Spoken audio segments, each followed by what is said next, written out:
This is democracy at work. Kahit tayong apat, mas tama kesa dun sa nasa labas ng kwartong ito na nakararami, sila masusunod. Why? Because Vox Populi, Vox Dei. The voice of the people is the voice of God. Thank you, Ruben, for your very accurate description. No, thank you for your kind words. PSC Chairman Dicky Bachman, Vice Mayor Todot Jaworski, PBA Chairman Ricky Vargas, Vice Chair Al Francis Chua, members of the PBA Board of Governors, the People's Commissioner, my good friend, PBA Commissioner Willie Marshall,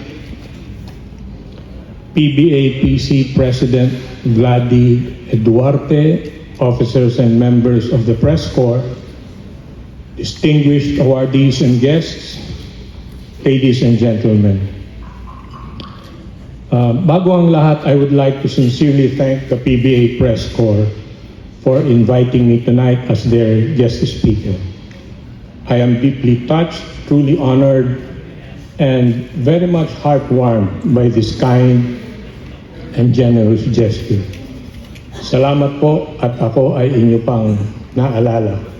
I truly appreciate it. For my storytelling tonight, sabi ni Chairman Ricky, bro, paki-iksian mo naman, minsan masyado kang mahabang magkwento. Maiksi na po ito, from 3 hours to 2 hours na lang po ito. Allow me to take up a couple of values I hold dear based on learnings from my mentors and my own personal experience. They have greatly helped me successfully navigate my journey through basketball. First, the value of having historical perspective when looking at things, especially those with rich history like PBA. Its 50th anniversary is just around the corner. Even our own PBA PC Awards already 30 years tonight. Then you balance that with the value of appreciating how things evolve over time, evolution. So you don't get stuck in the past and you keep repeating, kasi ganito kami noon. Let me begin this historical perspective story with how I started in the PBA. Siguro marami sa inyo hindi alam paano ako nag-umpisa. The late Commissioner Jun Bernardino and I have been childhood friends. And when he became PBA ED, Executive Director in 82, thanks to him, nakakapanood ako ng PBA na libre. No? Then, in 1984, the PBA got Mr. Tommy Manotoc as Deputy Commissioner. So, June B., who was then ED, called me up. I was in LA for the LA Olympics. And he said, pare, umuwi ka na. Tulungan mo ako dito sa PBA, maraming plano si Tommy. And his speech was, maganda ito pare, dati nanonood ka ng libre, ngayon babayaran ka ng PBA para manood. So, ganda ng deal. So, the rest is history. I served under 4 commissioners, Mariano Yenko, Rudy Salud, Ray Marquez, and Jun Bernardino.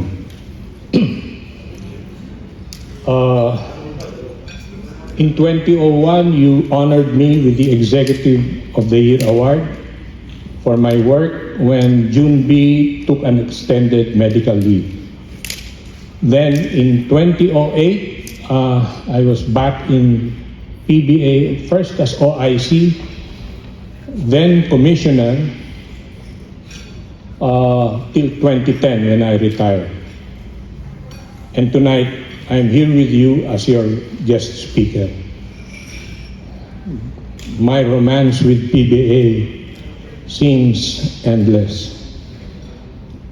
Through the years, our main mentor was Rudy Salud.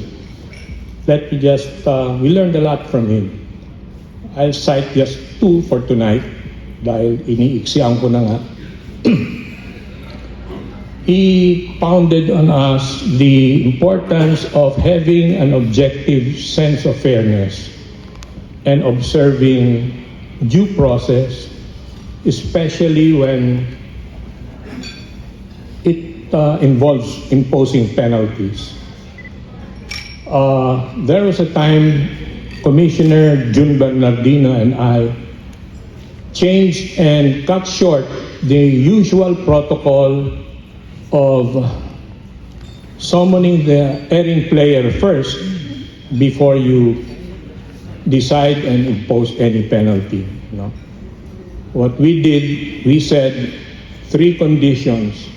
If the referee made the call in the game, if the commissioner himself saw the violation in the game, and the videotape supports that indeed there was a violation, no need to summon the player. Parusahan na kagad namin. No.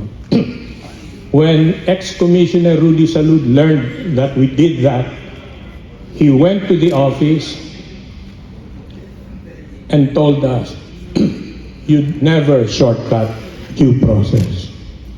Sonny, kahit na 2 tao nakakita na binaril kita, hindi ako makukulong agad-agad. Meron munang investigasyon, may hearing sa piskalya, may trial sa court, and I'll have my day in court. Yun ang due process. So dito sa PBA, huwag ninyong shortcutin ang due process.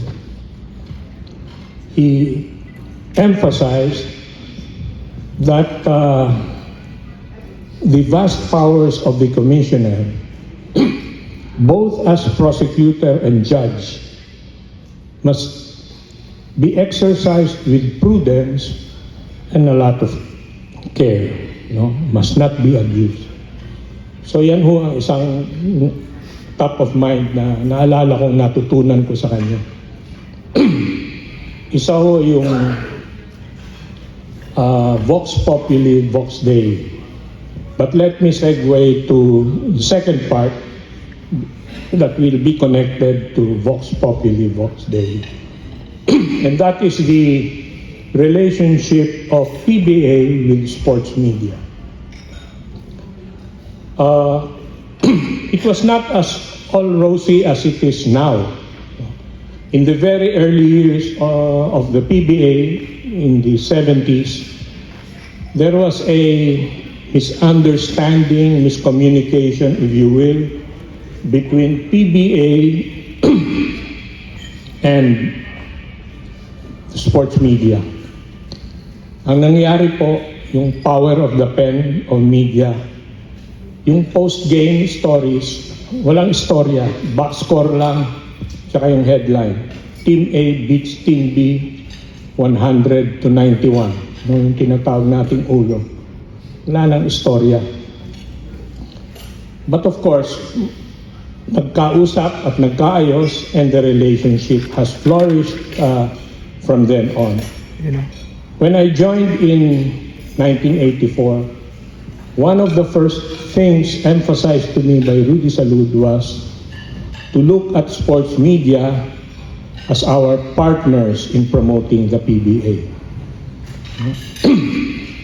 And he said, you are not just covers of the game or mere storytellers of what's happening in the league. You are honest to goodness partners of the PBA in showcasing the PBA games to the public. We sink and swim with you. And as many of you know, Rudy Salud practiced what he preached, and I submit humbly, I too practiced what he preached, dear partners and friends in media. When the USA announced the participation of NBA players for the 1992 Barcelona Olympic Games, there was a very strong clamor for the Philippines to field our own national team with PBA players. Commissioner Rudy Salud was very much against it. He was of the old school, wherein the founding fathers of the PBA said the sole reason for being of PBA is to showcase the best of Philippine basketball to Filipinos in the Philippines. Playing internationally and being part of the national team is not part of that mandate, according to our founding fathers. That's the mandate of the Federation, then the BAC. But lo and behold, to Rudy Salud's unpleasant surprise, the general public and the sports media strongly criticized the PBA for being selfish and insensitive to the clamor of the country. Even his close media friends began hitting the PBA. I think after about 2 days of getting clobbered,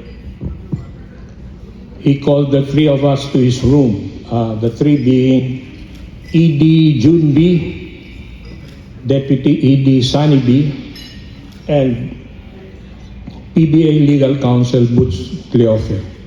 We refer to ourselves as the three stooges of Rudy Salud. And he said, guys, nasa kwarto niya kami, 4 kami. This is democracy at work. Kahit tayong 4, mas tama kaysa dun sa nasa labas ng kwartong ito na nakararami, sila masusunod. Why?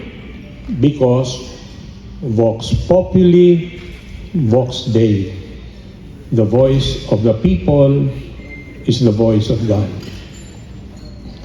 And the rest is history.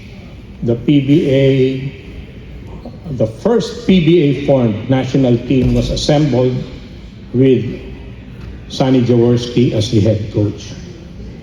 And today, we have Gila's national team composed mainly of PBA players and even PBA coaches. So you have evolution at work.